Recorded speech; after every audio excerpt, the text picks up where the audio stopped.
हाँ तो मेरे प्यारे बच्चों, आप सभी को आपके अपने इस यूट्यूब चैनल मिशन 2 पे बहुत बहुत स्वागत है। तो आज हम जैक बोर्ड का, जी हाँ, झारखंड बोर्ड के क्लास 10th के लिए जो आपकी परीक्षा साइंस के होने वाली है, उसके लिए आज हम 30 most very very important objective सवालों को इस वीडियो में करवाने वाले हैं, जो आपके होने वाली परीक्षा, होने वाले एग्जाम के लिए काफ़ी ज़्यादा महत्वपूर्ण है। ये जो प्रश्न है बच्चों, 30 ऑब्जेक्टिव सवाल, ये आपके जैक बोर्ड के न्यू लॉन्चेस प्रश्न है। जी हाँ, नए नए प्रश्न। और आप लोगों को पता है कि जैक बोर्ड में जो साइंस का जो क्वेश्चन पूछा जा रहा है, काफी नया नया लॉन्चेस प्रश्न पूछा जा रहा है। तो ये वीडियो आप लोगों के लिए काफी ज्यादा महत्वपूर्ण होने वाला है, क्योंकि इसमें जो भी हम आप लोगों को 30 प्रश्न करवाने वाले हैं, ये जैक के आपके न्यू लॉन्चेस प्रश्न है।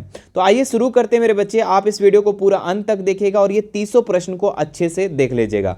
शुरू करते हैं सबसे पहले नंबर सवाल पे। देखिए, काफी ज्यादा महत्वपूर्ण है यह सवाल कि गोलीय दर्पण के प्रवर्तक पृष्ठ की वृत्ताकार सीमा रेखा का व्यास कहलाता है। तो क्या कहलाता है? ऑप्शन है प्रधान अक्ष, मुख्य फोकस, वक्रता, त्रिज्या, गोलीय दर्पण का द्वारक, है ना। The diameter of a circular outline of the reflecting surface of spherical mirror is called, है ना। गोलीय दर्पण के जो प्रवर्तक पृष्ठ है, वृत्ताकार सीमा रेखा का व्यास जो कहलाता है, वो क्या कहलाता है? तो वो द्वारक कहलाता है। जी हाँ, गोलीय दर्पण का द्वारक। जैसे कोई दर्पण होता है, कोई गोलीय दर्पण होता है बच्चों, इस तरीके से होता है ना, इस तरीके से। तो और बीच में क्या होता है? मुख्य अक्ष होता है, और यहां से यहां तक की जो दूरी होता है, उसी को हम लोग क्या कहते हैं? उसका व्यास कहते हैं। आप लोग को पता है वृत्त का व्यास ऐसे जाता है ना, तो व्यास कहते हैं, और इसी को हम लोग क्या कहते हैं? द्वारक, है ना। तो याद रखिएगा। तो ऑप्शन नंबर डी इसका बिल्कुल राइट उत्तर हो जाएगा। दूसरा नंबर सवाल देखेंगे कि निम्न में से किस दर्पण की फोकस दूरी धनात्मक होती है? Which one of the following mirror has positive focal length?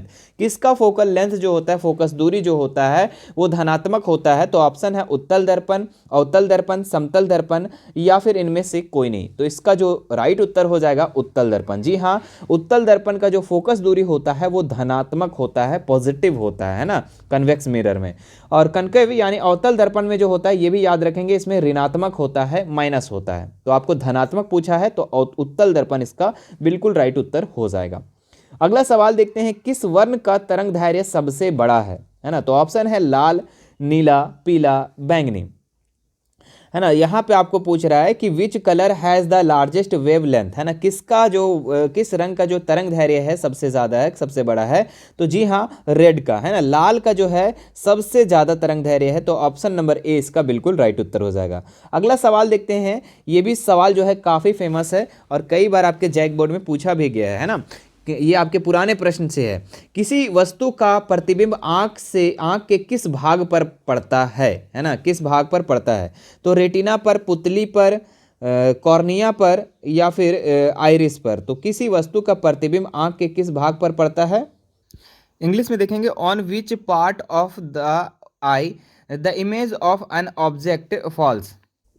Option है रेटिना, पुपिल, कॉर्निया, आइरिस। ठीक है, तो इसका जो राइट उत्तर हो जाएगा कि वस्तु जो है, प्रतिबिंब जो है, आंख के किस भाग पर बनता है? तो ये रेटिना पर बनता है ना। इसका दूसरा नाम जो है दृष्टिपटल। कोई भी ऑप्शन रहेगा आप लोग उसमें कर देना। अगले सवाल पे बढ़ते हैं हम लोग। 5 नंबर क्या बोला कि निम्नलिखित में किस माध्यम में प्रकाश की चाल सबसे अधिक होती है ना। In which of the following media the speed of light is maximum. तो किसमें सबसे ज्यादा प्रकाश की चाल होती है? तो पानी में, लोहा में, कांच में, निर्वात में। तो जी हाँ, निर्वात में। निर्वात में जो है प्रकाश की चाल सबसे ज्यादा होती है। कितनी होती है बच्चों? तो याद रखिएगा 3 × 10⁸ मीटर पर सेकेंड, है ना, याद रखेंगे। चलिए अगले सवाल की तरफ बढ़ते हैं। दूरदृष्टि वाला नेत्र साफ साफ देख सकता है। तो जिनको दूरदृष्टि है ना, वो नेत्र से साफ साफ क्या दे सकता है? निकट की वस्तुओं को, दूर की वस्तुओं को, केवल छोटी छोटी वस्तुओं को, केवल बड़ी बड़ी वस्तुओं को। तो दूरदृष्टि दोष वाला जो व्यक्ति है, वो सिर्फ का सिर्फ क्या है? दूर की वस्तुओं को देख सकता है। तो ऑप्शन नंबर 20 का राइट उत्तर हो जाएगा। लेकिन निकट की वस्तुएं नहीं देख सकता। यही चीज अगर रहता निकट दृष्टि वाला देश जो है, क्या क्या साफ को देख सकता है? तो निकट दृष्टि दोष वाला दूर की चीजों को साफ देख पाता है ना, सॉरी, निकट की वस्तुएं को साफ देख पाता, लेकिन दूर वाला को नहीं देख पाता, है ना। तो यहाँ पे दूरदृष्टि दोष वाला व्यक्ति जो है, वो दूर की वस्तुओं को साफ देख पाता है, लेकिन निकट की वस्तुएं को साफ नहीं देख पाता है। तो ऑप्शन नंबर 20 का बिल्कुल राइट उत्तर हो जाएगा। एक अभिसारी किरण पुंज समतल दर्पण पर आपतित होती है, तो परिवर्तित किरण पुंज कितना होगा, है ना, क्या होगा? अभिसारी, समांतर, अपसारी, इनमें से कोई नहीं। तो अगर एक अभिसारी किरण पुंज है ना, बहुत सारे अभिसारी में क्या होता है कि बहुत सारी किरणें एक बिंदु पर क्या होती है में होती है। तो अगर ये समतल दर्पण पर आपतित होती है, उसका परिवर्तित जो किरण पुंज होगा ये भी अभिसारी ही होगा। तो ऑप्शन नंबर ए इसका राइट हो जाएगा, याद रखेंगे। अगला सवाल देखते हैं, यदि एक प्रिज्म से एक वर्णीय किरण गुजरे तो इसका क्या नहीं होगा? अपवर्तन, विचलन, वर्ण विक्षेपण, इनमें से कोई नहीं। तो यदि एक प्रिज्म से एक वर्णीय किरण का मतलब होता है एक रंग का, है ना, एक रंग का अगर गुजरता है तो इससे क्या नहीं होगा? तो वर्ण विक्षेपण नहीं होगा, है ना, यानी कि ये 7 रंगों में विभक्त नहीं होगा। तो ऑप्शन नंबर सी इसका बिल्कुल राइट उत्तर हो जाएगा। वायु में कांच के उत्तल लेंस की वायु में शक्ति होती है। अच्छा, इसका इंग्लिश पढ़ो, the power of the convex lens of glass in air is, है ना, यानी कि वायु में कांच के उत्तल लेंस की वायु में शक्ति जो होती है ऋणात्मक, धनात्मक, अनंत, इनमें से कोई नहीं। तो इसका जो राइट उत्तर हो जाएगा धनात्मक, है ना, याद रखेंगे। चलिए अगले सवाल की तरफ बढ़ते हैं। क्या दिया गया है? जल की एक गोलीय बूंद में व्यास के अनुदिश आपतित किरण का कितना बार अपवर्तन होगा? 1 बार, 2 बार, 3 बार, 4 बार। तो एक अगर जल का कोई गोलीय बूंद है, ठीक है, उसका व्यास के अनुदिश आपतित किरण कितनी बार अपवर्तन होगा? तो ये 2 बार होगा, एक बार आने समय और एक बार जाने समय। तो ऑप्शन नंबर इसका दूसरा राइट उत्तर हो जाएगा।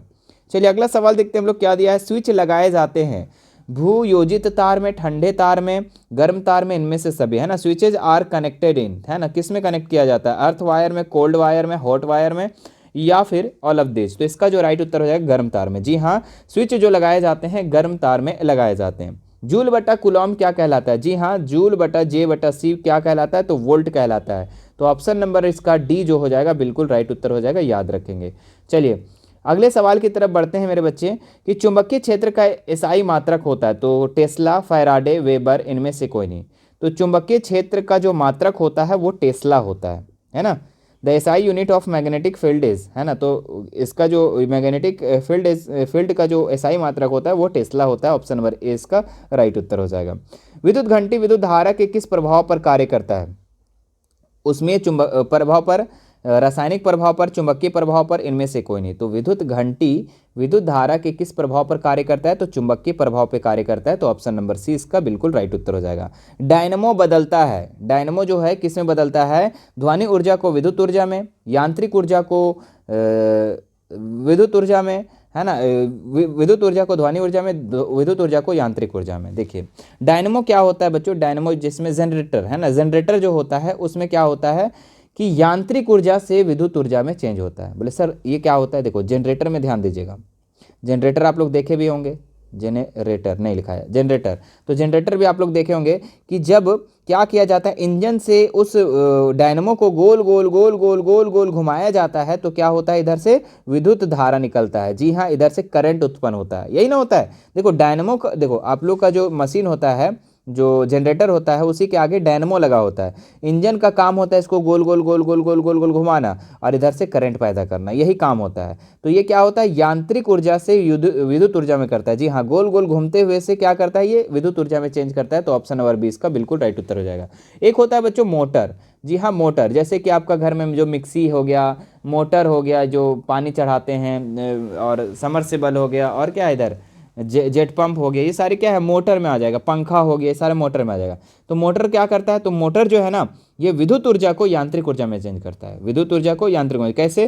देखो करंट लेता है, उसके बाद गोल गोल गोल गोल घुमाता है। दोनों में बस बेसिक अंतर यही है, ठीक है। करंट ले रहा है, गोल गोल इसको घुमा रहा है, ये क्या हो रहा है? विद्युत ऊर्जा से यांत्रिक ऊर्जा में चेंज हो रहा है। जबकि डायनमो क्या करता है? डायनमो जो है ये गोल गोल घूम करके क्या करता है? इधर से करंट पैदा करता है। आप लोग भी करंट पैदा कर सकते हैं। बोले सर कैसे? आप लोग मोटर आप लोग देखे हैं? लड़का लोग तो देखा होगा भाई, ये सब तो खेल खेला होगा, हम तो खेले हैं। मोटर जो गाड़ी उड़ी में निकलता है ना, तो मोटर क्या करो, अगर मोटर को गोल गोल गोल गोल इधर घुमाएंगे ना, तो इधर से जो तरवा दूठा निकला रहेगा ना, इससे आप बल्ब से जला सकते हैं। हम क्या करते थे ना, साइकिल में फिट कर देते थे और गोल गोल घूमता था। जैसे जितना स्पीड साइकिल चलाते थे बल्ब उतना तेज चलता था। अब ये सब कहाँ करोगे? अब तो यहाँ पे फ्री फायर और पबजी आ गया, अब तो खाली मोबाइल का काम होता है ना। तो ये सारी चीज़ भी होना चाहिए, ठीक है। ये खेल खेल में हम लोग बहुत सारी चीज़ों को सीख लेते हैं। चलिए कोई बात नहीं, अगला सवाल देखते हैं। अपवर्तनांक का रंग पर निर्भर करना कहलाता है? परिकिरणन, अपवर्तन, परावर्तन, वर्ण विक्षेपण। तो अपवर्तनांक का रंग निर्भर करता है, ये किस पर निर्भर करता है? तो ये करता है आपका वर्ण विक्षेपण पर। तो ऑप्शन नंबर डी इसका बिल्कुल राइट उत्तर हो जाएगा। एक मोटर कार के पश्चदर्शी दर्पण में बना प्रतिबिंब होता है। ठीक है, वस्तु से छोटा, वस्तु से बड़ा, वस्तु के तुल्य, इनमें से कोई नहीं। तो मोटर कार के पश्चदर्शी, पश्चदर्शी यानी कि जो गाड़ी में साइड मिरर जो लगा होता है ना, तो उसमें जो बना प्रतिबिंब कैसा होता है, तो जितना बड़ा वस्तु होता है उससे छोटा दिखाई देता है। जी हाँ, वस्तु से छोटा दिखाई देता है। तो ऑप्शन नंबर ए इसका राइट उत्तर हो जाएगा, है ना। जो गाड़ी के साइड मिरर में जो लगा होता है उत्तल दर्पण, है ना, ये क्या करता है, बड़ी सी बड़ी वस्तुओं को छोटी आकार में बदल देता है। देखते होंगे आप, पीछे से बस आ रहा है तो हम यहाँ से ड्राइवर क्या करता है, देखता है कि कोई पीछे गाड़ी आ रहा है का, तो बताओ एक छोटा सा शीशा में पूरे बस को संभाल लिया जा रहा है, पूरे सारे आदमी को संभाल लिया जा रहा है, तो क्या हो रहा है, वस्तु से छोटा प्रतिबिंब बन रहा है। तो ऑप्शन नंबर ए इसका बिल्कुल राइट उत्तर हो जाएगा। अगला सवाल देखते हैं, एक विद्युत सेल से धारा प्राप्त करने पर इसके सिरों के बीच विभवांतर का मान हो जाता है। विद्युत वाहक बल से अधिक, विद्युत वाहक बल से दुगुना, विद्युत वाहक बल से कम, इनमें से कोई नहीं। तो इसका जो राइट उत्तर हो जाएगा आप लोग का विद्युत वाहक बल से कम हो जाएगा। और अगला सवाल देखिए, एक अवतल दर्पण के ध्रुव एवं फोकस के ठीक मध्य, है ना, स्थित बिंब का आवर्धन होगा। तो इसका आवर्धन पूछ रहा है, मतलब कि दर्पण होता है ना, दर्पण का ध्रुव और क्या बोल रहा है, फोकस, एफ के बीच में अगर कोई वस्तु को रखा जाता है, मध्य बिंब है अगर कोई, तो उसका आवर्धन क्या हो जाएगा, तो वस्तु से बड़ा होगा, याद रखिएगा। तो वस्तु अगर एक है, मान लो वस्तु अगर एक है तो ये कितना हो जाएगा, एक से ज़्यादा, तो कौन सा हो जाएगा, 2 हो जाएगा। ऑप्शन नंबर 2 इसका राइट उत्तर हो जाएगा। चलिए अगला सवाल देखते हैं लोग, जीवाश्म ईंधन के जलने से किनके ऑक्साइड उत्पन्न होता है। तो जीवाश्म ईंधन अगर जलता है ना तो सल्फर भी उत्पन्न होता है, सल्फर का oxide, sulphur dioxide, carbon dioxide भी उत्पन्न होता है, नाइट्रोजन ऑक्साइड भी उत्पन्न होता है ना। और इसमें अगर वायुमंडल में जो हानिकारक है तो ये दोनों हानिकारक है, हमारे वायुमंडल में ये हानिकारक नहीं है। ठीक है, लेकिन इनमें से सभी इसका राइट उत्तर हो जाएगा कि इन जीवाश्म ईंधन के जलने से है जो sulphur dioxide, carbon dioxide, nitrogen oxide, तीनों का निर्माण होता है। चलिए अगला सवाल देखते हैं। चलिए अगला सवाल से पहले मैं बता देता हूं मेरे प्यारे बच्चों कि हमारे चैनल पर अगर फर्स्ट बार आए हो तो चैनल को सब्सक्राइब जरूर कर लीजिएगा, है ना। और मेरे प्यारे बच्चों, आपकी तैयारी के लिए, आपके एग्जाम की तैयारी के लिए मैंने प्लेलिस्ट बना दिया है। अगर आप प्लेलिस्ट नहीं देखे तो आप जाकर प्लेलिस्ट देखिए। ठीक है, प्लेलिस्ट में मैंने प्रत्येक सब्जेक्ट का, मैथ का, साइंस का, सोशल साइंस का, हिंदी का, इंग्लिश का अलग अलग प्लेलिस्ट बना दिया है। अगर आप प्लेलिस्ट पर जाएंगे, उस पर क्लिक करेंगे तो उसमें सारा का सारा, अगर साइंस वाले पे क्लिक करेंगे तो साइंस का सारा वीडियो मिल जाएगा। अब लाइन बाय लाइन सारा को अगर देखेंगे तो आपका एग्जाम की तैयारी बहुत बहुत बहुत अच्छा हो जाएगा।